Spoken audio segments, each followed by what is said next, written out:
नमस्कार। देश की बात में हाजिर है। चुनावी दिनों में एक तरफ नेतागण प्रचार में जुटे हुए हैं, रैलियों और आरोप प्रत्यारोप का दौर चल रहा है।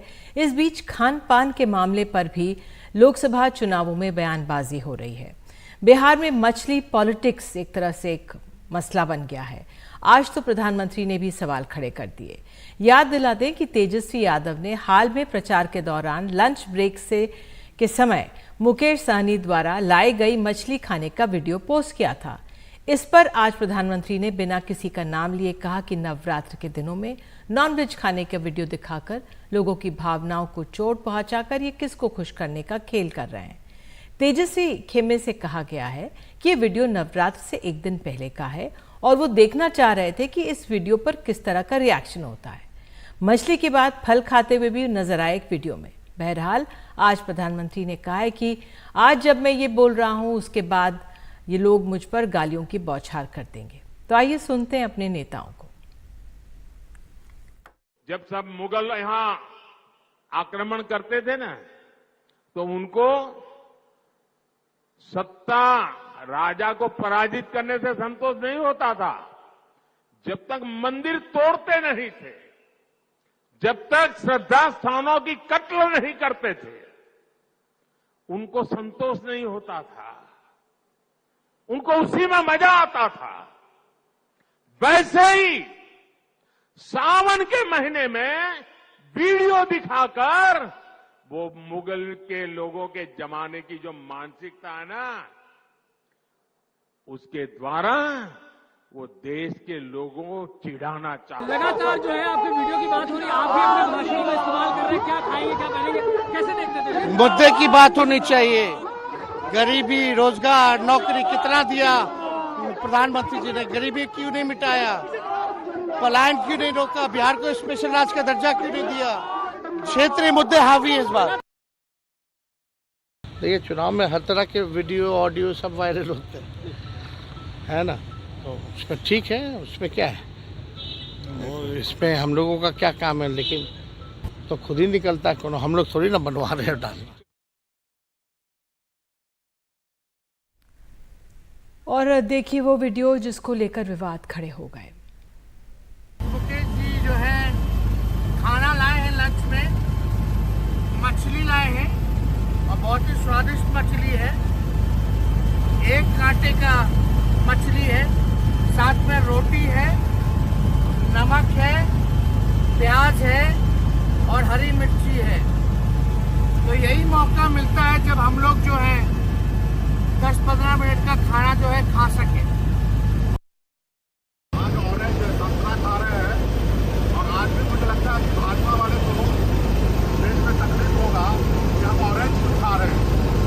इसको भी वो लोग धर्म से जोड़ देंगे।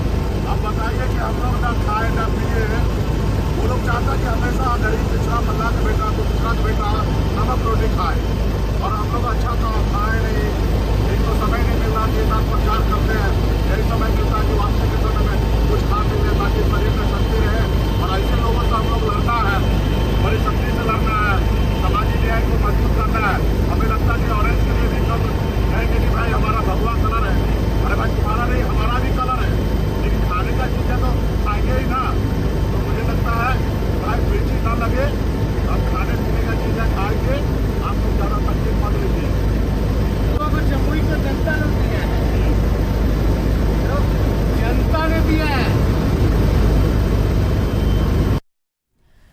तो खाना जीवन का एक अहम पहलू होता है। नेता लोग क्या खाते हैं, जिज्ञासा का विषय हमेशा से रहा है। राजनीतिक दलों की करीबी भी खान पान के जरिए बनाई जाती रही है। प्रधानमंत्री ने आज बिना नाम लिए कथित तौर पर लालू यादव और राहुल गांधी पर भी वार कर दिया। ये मामला पहले का है, जब एक वीडियो पोस्ट किया गया था। लालू यादव के यहाँ राहुल गांधी पहुंचे हुए थे और उनसे मटन बनाना सीख रहे थे। इसमें क्या है? इसमें ब्लैक पेपर और हल्दी। कांग्रेस और इंडी गठबंधन के लोगों को देश के ज्यादातर लोगों की भावनाओं की कोई परवाह नहीं है। इन्हें लोगों की भावनाओं से खिलवाड़ करने में मजा आता है। ये लोग सावन में एक सजायाफ्ता, जो सजा कोर्ट ने जिसको सजा की है, जो जमानत पर है, ऐसे एक मुजरिम के घर जाके सावन के महीने में मटन बनाने का मौज ले रहे हैं। इतना ही नहीं, उसका वीडियो बना करके देश के लोगों को चिढ़ाने का काम करते हैं। और बिहार के एक नेता राजीव प्रताप रूडी भी चाउमीन और भुजा बनाते हुए नजर आ रहे हैं। नेताओं द्वारा खान पान एक जरिया होता है लोगों से करीब आने का भी।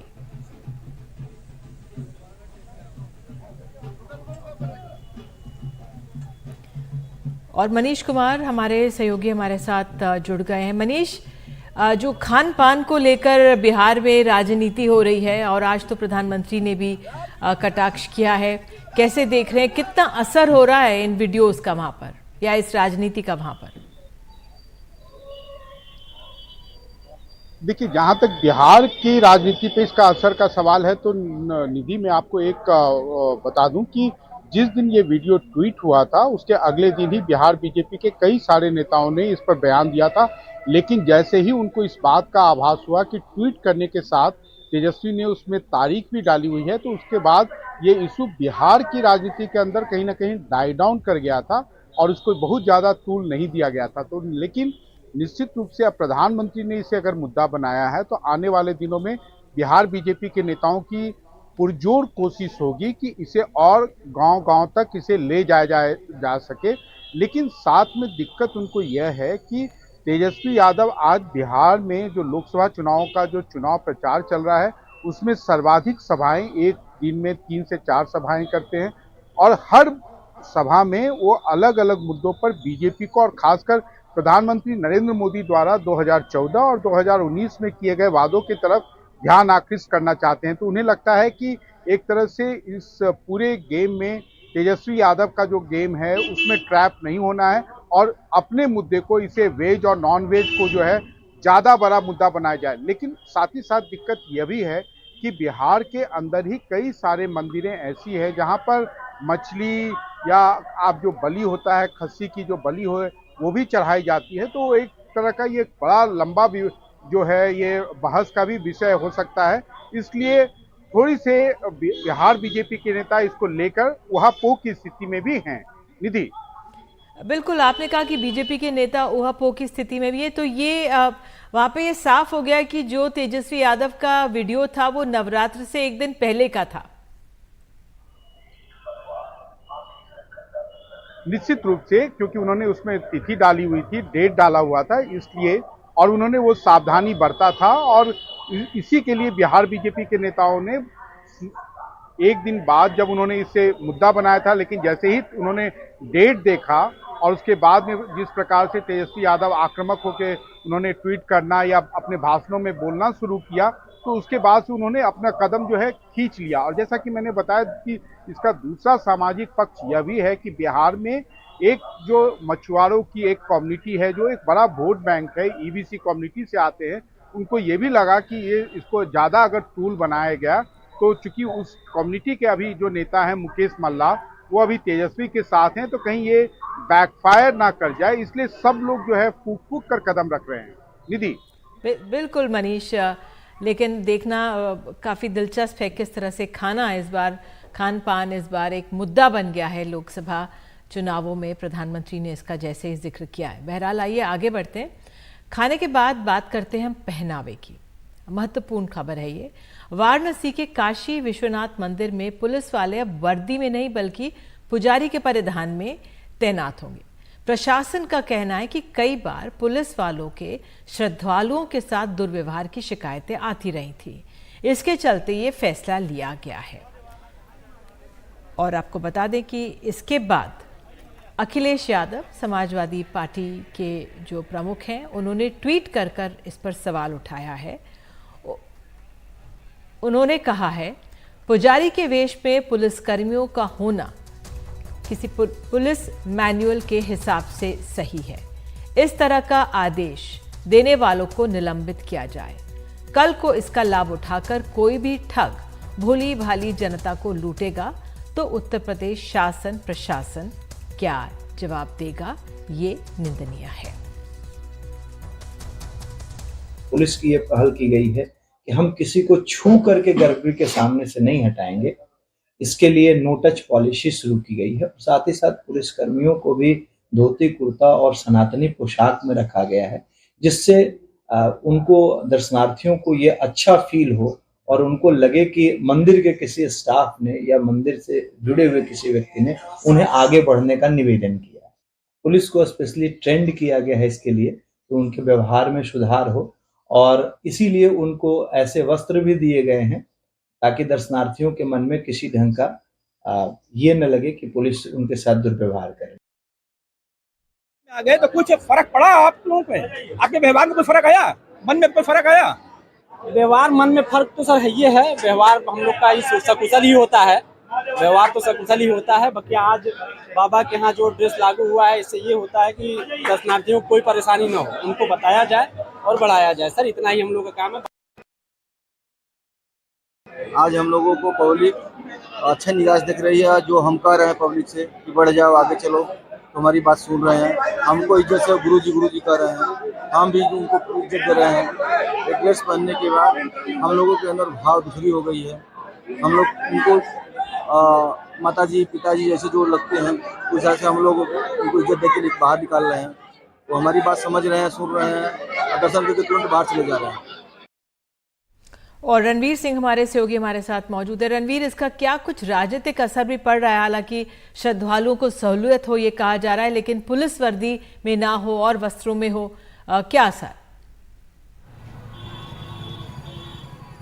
देखिए, चुनाव का वक्त है और राजनीति हर एक चीज़ को लेकर के होती है, और इसीलिए जैसे ही ये फैसला आया कि विश्वनाथ मंदिर परिसर के अंदर जो पुलिसकर्मी होंगे वो साधु के वेश में होंगे, तब अखिलेश यादव ने ट्वीट किया और ट्वीट करते ही कह दिया कि ये तरीका ठीक नहीं है, इसको निंदनीय बता दिया और इस पर आपत्ति की कि आखिर पुलिस वालों को इस तरह से पुजारियों की भेष में क्यों रखा गया। तो सवाल उठाए गए हैं, लेकिन मंदिर प्रशासन का कहना है कि साहब चूँकि पुलिस को जनता और पुलिस के बीच में जो संबंध होता है उसमें कहीं ना कहीं एक जनता के मन में कटुता होती है पुलिस को लेकर के। और विश्वनाथ मंदिर में पहले से भी भीड़ होती थी, लेकिन जब से कॉरिडोर का काम हुआ है तब से भीड़ कई गुना ज़्यादा बढ़ गई है, जैसे कि राम मंदिर अयोध्या में बढ़ी है। और इसीलिए जब पुलिसकर्मी वर्दी में किसी को रोकने की कोशिश करता है, कुछ कहता है, तो लोगों को कई बार आपत्ति होती है, लोग गुस्सा करते हैं, जो व्यवस्था है उस पर सवाल उठाते हैं। लेकिन वही बात अगर पुजारी कहता है तो लोग थोड़ा सा उसको शांति से सुन लेते हैं, और इसीलिए व्यवस्था बनाने के लिए जो पुजारी का ड्रेस है वो पुलिसकर्मियों को पहनाया गया है। फिलहाल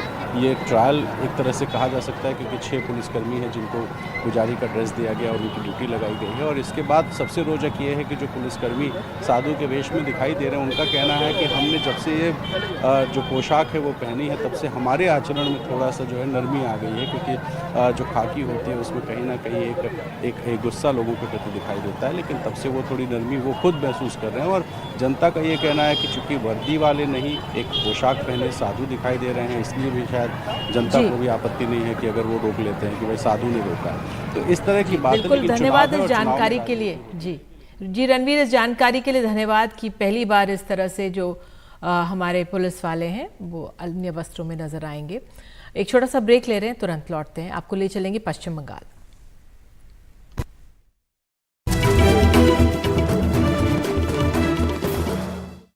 प्रधानमंत्री मोदी इस दोपहर में राजस्थान के दौरे पर थे। इस समय दौसा में उनका रोड शो हुआ। कुछ देर पहले उन्होंने बाड़मेर में सभा की थी और इससे पहले वो सुबह उधमपुर में थे। जबकि विपक्ष के नेता राहुल गांधी दक्षिण भारत के चुनावी दौरे पर हैं। अब से कुछ देर पहले उन्होंने तिरुनेलवेली में सभा की। कुछ देर पहले, कुछ के समय बाद कोयम्बटूर में उनकी सभा होने वाली है, जहां से बीजेपी के तमिलनाडु शाखा के प्रमुख अन्नामलाई बीजेपी के उम्मीदवार हैं।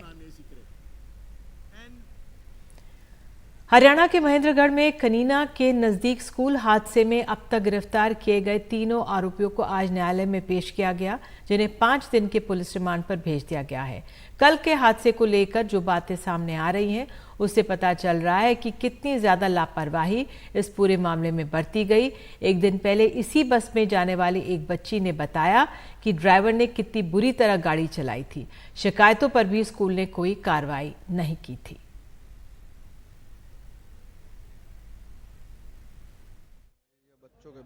हरियाणा के महेंद्रगढ़ में सुबह एक स्कूल बस हादसे में 6 बच्चे मारे गए। इस वक्त हम उनमें से एक के परिवार के साथ यहाँ पर मौजूद हैं। सत्यम बच्चे का नाम था। उनके पिताजी हमारे साथ हैं, उनके दादाजी हमारे साथ हैं। सर, क्या उम्र थी बच्चे की? 16 साल। 16 साल। रोज़ जाता था। आप लोगों की शिकायत की, क्योंकि देखिए एक के बाद एक जो मंत्री आप लोगों से मिलने अब तो आ रहे हैं, लेकिन पहले कभी जब आप शिकायत करते थे तो क्या कोई काम होता था? नहीं, कभी कोई ऐसा वास्ता ही नहीं पड़ा, न कोई ऐसा हुआ हादसा, कोई ऐसी छोटी मोटी न किसी ने। पहले बीच में 2 बार हुई तो वो दूसरे के बच्चे जाते थे, उन्होंने शिकायत करी थी वहाँ पे स्कूल में जाके प्रिंसिपल से कि भाई ये ड्राइवर ठीक नहीं है बस का, इसको बदल दो या इसको ठीक करो, लेकिन उसका कोई सुनाई नहीं किया। और आज उसके कारण ये हादसा का अंजाम हुआ।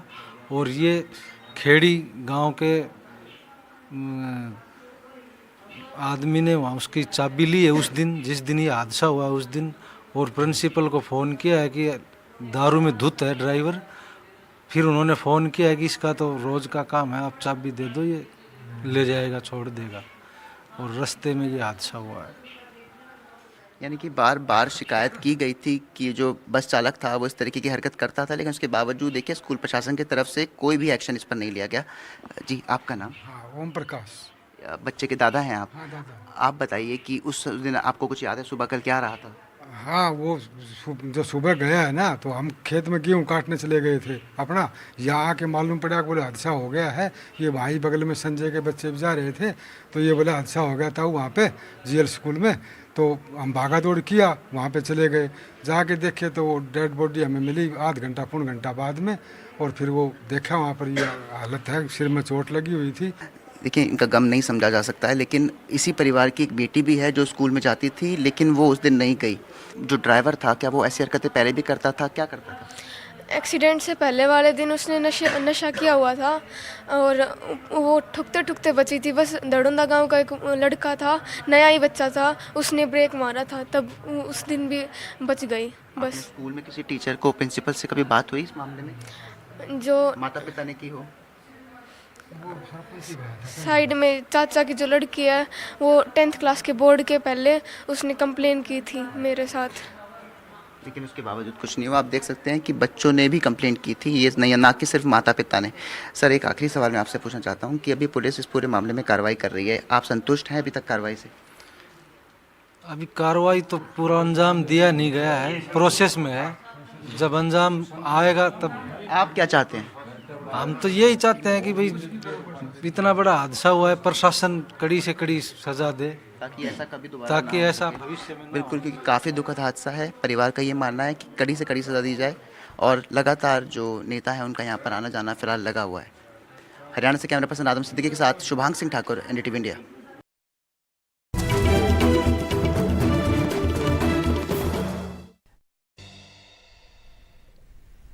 तो बात अब जयपुर की लोकसभा सीट की। राजस्थान की राजधानी जयपुर शहर की लोकसभा सीट बीजेपी की परंपरागत सीट मानी जाती है। पिछले 2 बार से यहां बीजेपी जीत रही है, मगर इस बार बीजेपी ने अपना उम्मीदवार बदलकर मंजू शर्मा को उतारा है। वहीं कांग्रेस ने यहां टिकट बदला है और अब प्रताप सिंह खाचरियावास चुनाव मैदान में है।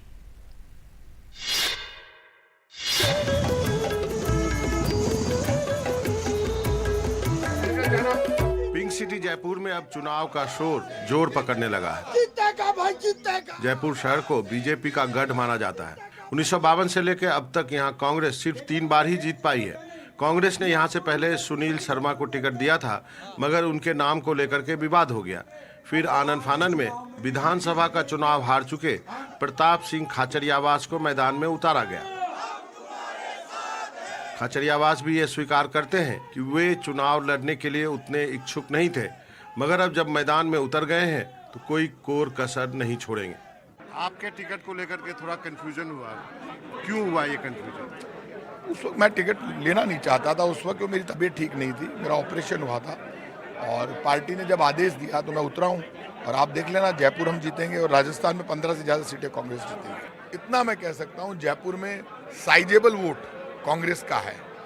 जो वोट बैंक होता है ना जिसको, इनका जो वोट बैंक है चिल्लाता ज़्यादा है, वोटों की गणित कमजोर है बीजेपी की। जब रिजल्ट आएगा तो जमीन खिसक जाएगी पूरे देश में बीजेपी की। वहीं बीजेपी ने अपने 2 बार के सांसद रामचरण बोहरा का टिकट काटकर मंजू शर्मा को मैदान में उतारा है। मंजू शर्मा राजस्थान बीजेपी के दिग्गज नेता भंवरलाल शर्मा की बेटी हैं, महिला हैं और इस ब्राह्मण बहुल जयपुर की इस सीट के लिए सबसे उपयुक्त है। जयपुर को लेकर के मैं चाहूँगी कि जयपुर का चहुमुखी विकास हो और जयपुर कम से कम देश में नंबर 1 बने। चाहे स्वच्छता की बात हो, स्वास्थ्य की बात हो, शिक्षा की बात हो, चाहे ट्रैफिक की बात हो जयपुर में, और सबसे विशेष महिलाओं की सुरक्षा की बात हो। इन सब चीज़ों का मैं कोशिश करूँगा। जयपुर शहर की ये सीट 2009 में कांग्रेस के महेश जोशी ने जीती थी।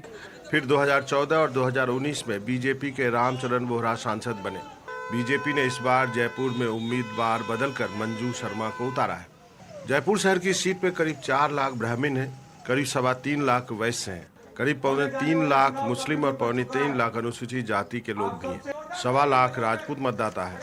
यहाँ पर इस बार जयपुर में ब्राह्मण और राजपूत उम्मीदवारों के बीच मुकाबला है।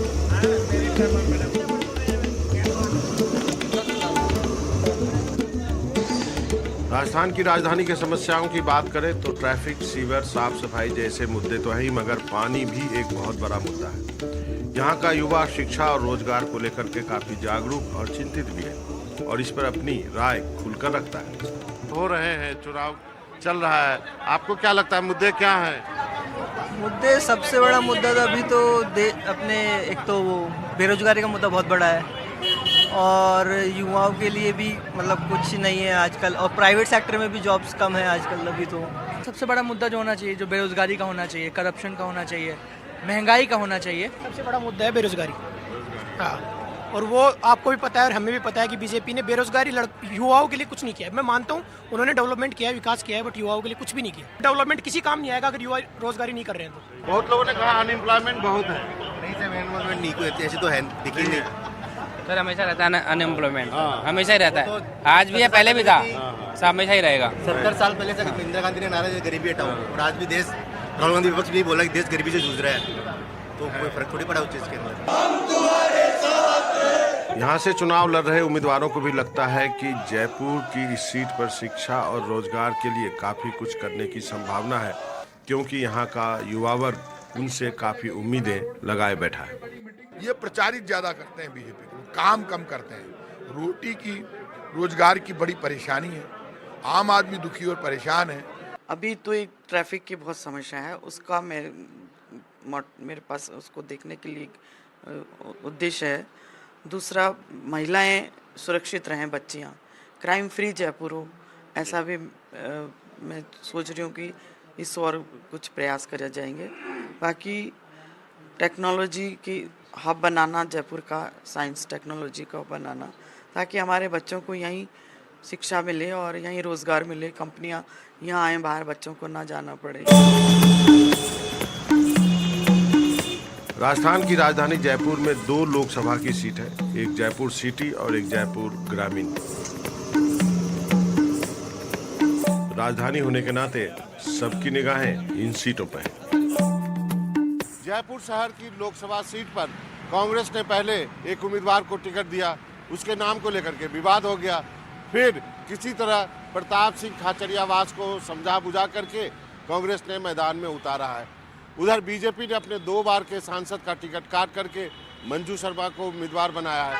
लेकिन इस पिंक सिटी में चुनाव जो है वो प्रताप सिंह खाचरियावास के व्यक्तित्व और उनके चुनाव लड़ने के तरीके की वजह से काफ़ी दिलचस्प हो गया है। कैमरामैन अशोक महाले के साथ मनोरंजन भारती, एनडीटीवी इंडिया के लिए।